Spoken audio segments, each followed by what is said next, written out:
All right, so we're going to talk about just a couple of things of each player, two or three things that they need to look to correct.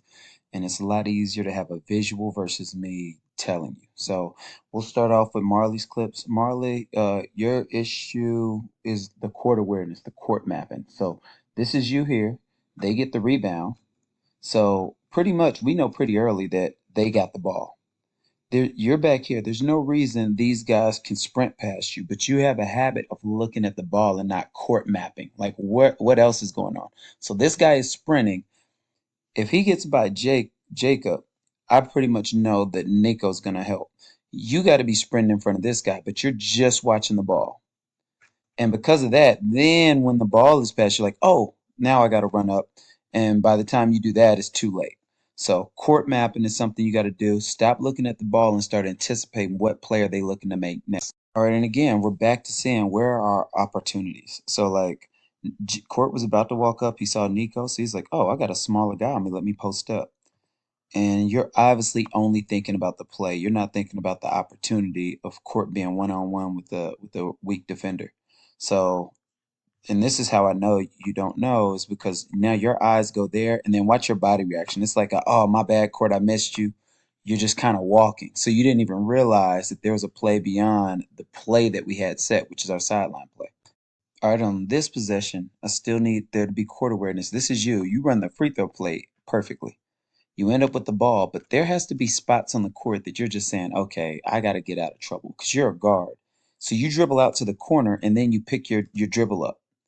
So at least as a guard, dribble up high, throw it to somebody up top because you still got Nico right here, and then reset the play. But now your dribble's picked up in the coffin corner because now there's two extra defenders, the sideline and the baseline.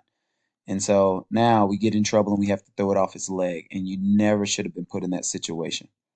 All right, so the first clip we had was you basically looking at the ball from a defensive perspective. Now this is offense. Offensively, like I see why you don't attack there because that's a single gap. So you pull it out. But your court awareness got to say now this is a double gap since that guy left. You need to be thinking as soon as I catch this, I'm gonna rip. And if that guy guards me, you can't see him behind Cam, then I throw it to Cam. And then Cam has a shot. And then if this guy guards him, then Cam throws one more to Nico. But we need you to think make a point 0.5 decision, but you're only looking at the ball.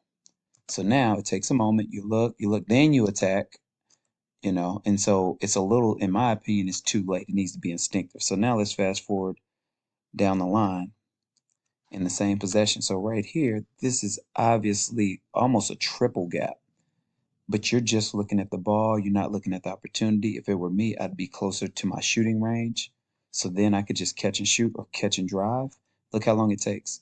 Look, then we finally take off. You get the score, but you got to know that's a bit of fool's gold because it didn't happen as quick as it needed to. All right, so this next set of clips are gonna be like just passing, like not turning it over.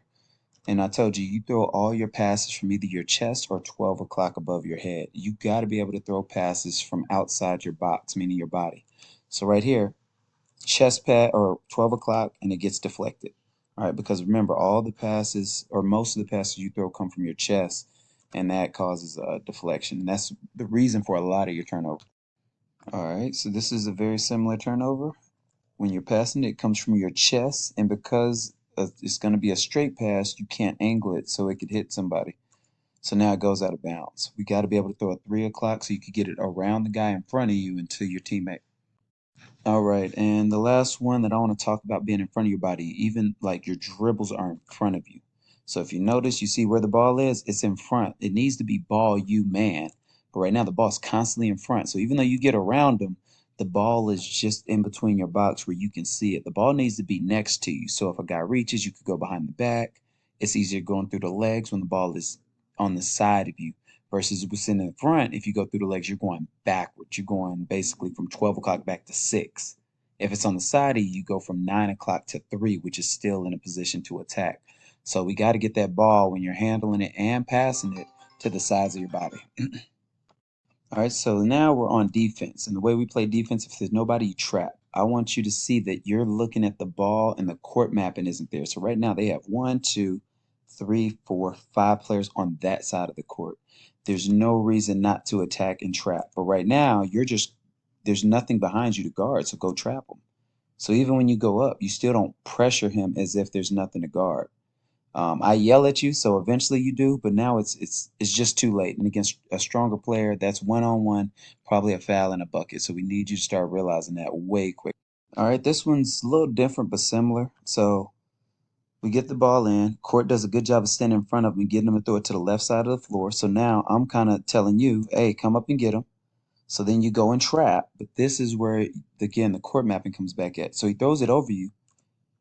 There's still nothing to guard behind. Nobody's back there. So right now, you just run to your spot where you should keep the defensive pressure on them because nobody's back here. So since you back up, they go and they lace a three really late in the game, and there's nothing for you to protect. So make sure you're coming up and trapping that. All right, and these are pretty consistent. That's why I'm showing a different style of defensive court mapping each time. But like right here, they do have the shooter behind you, and you notice that. But then you look back and you can see your head looking back and seeing him leaving. Once he leaves, there's nothing to guard back there. You need to run up and make sure they don't throw this past middle because that disrupts any defense. All right. Nico and Jay are trying to switch spots, but now they throw it middle so easy and there's nothing back there for you to guard. And we want you to like disrupt that steal. I mean pass. And this one has two things. So right now you kind of run back to your spot when we run 13. In junior high, you run back to your spot. I'm at the bottom left of the zone. But here you need to seek opportunity. So when the ball goes to that side, you don't need to be the level of the guy going corner. You could be up here because that pass is too far for you not to get to. And because you're too low, even if you kind of see the opportunity, too late. All right. Same thing, Nico's too late. But here's the real thing you got to get better at. So right now your head is down. And you go too long without looking at the basket. I mean, looking at the ball. So now you're kind of walking. Your head is down. You're not paying attention. All right. And maybe you got hit in the face or whatever, but you got, hey man, got to tough it out. So court's gonna take this pass away. We need everybody ready to take passes away. So because you're not ready, they just easily throw it to this guy, and you should have been there to run through that pass. All right. And now, since nobody's there, if you were ready, you'd be trapping right now. So now it's too late. They get to look at our defense, get really close, and now they get to drive to the lane. So these are good visuals for you to look at and think, okay, I got to really, really tie it up because the defenses and the offenses we run require everybody to play their part. You got to play your part stronger so we can finish plays and have more blowouts or catch up and go on better runs. All right, so now we're gonna jump over to Nico. Nico, I think like in the 1-3-1 and stuff, you're pretty aggressive. You're in the right spot a lot. I mean, you've known it for a while, so that's good. But I need you to come up with possessions. Too many times your hand gets on the ball and then the other team just keeps coming up with it. Right here, you got to find a way to keep that. All right. So when they throw this pass and we get that trap, I got to come up with that basketball right there. All right, and I just want to remind y'all, I get these are low lights. These aren't highlights. So some of them are tough to watch, but you got to see what's going on. Like here, possessions work both ways. Can you get possessions for us, and can you keep possessions? So right here is ball you man, and again, too often the ball is easily kind of poked away, and we got to get rid of what I would consider the careless turnovers. The ones if a guy makes a play, that's one thing, but if we're not doing all the fundamentals right to take care of the ball, we got to take care of that. All right, here's another possession we're talking about. All right, I do again, like you play hard. You sprint back right here, hands are up. You find a way to create a turnover. Now we got to keep it. So whatever you got to do, I don't know what you got to do, but we got to keep that possession because these things are happening 45 to 46. So whatever has to happen has to happen. So we got to just find a way to be stronger with the ball. All right, so this one I just think is we just got to do better just as a group. Like Cam needs to be more comfortable with the ball so he just catches it where he's at. Like right now he's wide open. Just throw it there. All right? Or you got to hold the ball and not throw it there, but we throw it. They call it out on court whether it is or isn't avoidable turnover. So we just got to read the game. And I'm happy you put this as your clip back to me that said, "Hey, I need to do better with my decision making here." But Cam got to get comfortable with the ball and get the ball, and you got to know not to throw that and make the game easier. All right, and this one again, practice. Remember, I said you have to practice patience because right now I think you're kind of seeing ghosts. Like right now, we get guys to fill the triangle. We got a guy, well, you can't see him in the screen, but we got a guy behind the ball here, should be a little closer. We got a middle guy, we got a guy here, but you're looking right at where you're gonna pass it. And if you could be a little more patient, you could hit Marlee up the sidelines, and then we're off to the races. All right, so we kind of have this habit of waiting for the ball to get to us. We got to do better at meeting it, but we can't telegraph for sure. All right, so like I said, turnovers is your biggest issue, especially the careless ones. You're a guard. You're basically even with Jay. I think Jay is actually about to seal this guy for you, and like there's no reason to pass the ball 2 feet. I hate 2 foot passes. All right, so you throw the ball, and now it ends up being a turnover. Where as a guard, you need to keep that, and then you make a guy guard you, kick the court. Maybe Gavin's running, but regardless, y'all were too close for you to be throwing a pass as if he's the point guard of the team or something like that. All right, so we'll finish with a little bit of a defensive focus because a lot of times when you get traps, I'll just put two of them, but you do it a lot. As you run up to a guy and like nobody's there, so I like that you look back and said nobody. But your job is to corral until court gets there, but you can't let him exit out to his right. So right now, watch how your feet stop competing, and he just ends up getting around you, and then he gets downhill, and now they got numbers. So we got to be careful of make sure we consistently compete with our. All right, similar thing. Like I said, you're aggressive and you're there, but your feet stop competing. So that's going to be a foul every time. You usually get about a foul a game off of that. All right, so now we're going to switch over to Jay. Jay, I'm going to just put this clip once. You've done it in the past, but you don't do it a ton, but you got to be careful not to do it. We got this guy in a speed dribble. And you were saying I thought we were supposed to sprint up. That's once he stops or start retreating. Full speed, the only thing you can do is that, and he gets right by you, or you're gonna foul him with the guy running full speed. You can't run at a guy while he's running at you. You got to break down and corral him so you and Court could get a trap here. So now he's downhill in the lane creating havoc. So we got to make sure that we're reading that. All right, and right now I'm going to catch you while you're good. I want to highlight some of the things that you do well. You have a lot of hezzy plays where you're setting a screen when the guy doesn't know. So right here, you're at the bottom of the zone against Phoenix. And when who's this court drives and Cam floats, you notice that, and then all of a sudden you're setting a screen. So Cam is basically shooting a wide open three. All right, and I'm gonna put this under the good bad category because the good thing is that you see it. All right, and so we need that. We need somebody to see it. The bad news is the pass isn't quite accurate. So we got a seal from Gavin. All right. Now you need to throw that with enough loft so he can make contact and get to the ball. But you throw it too straight. So basically, they get their hands on it before he can get his on it.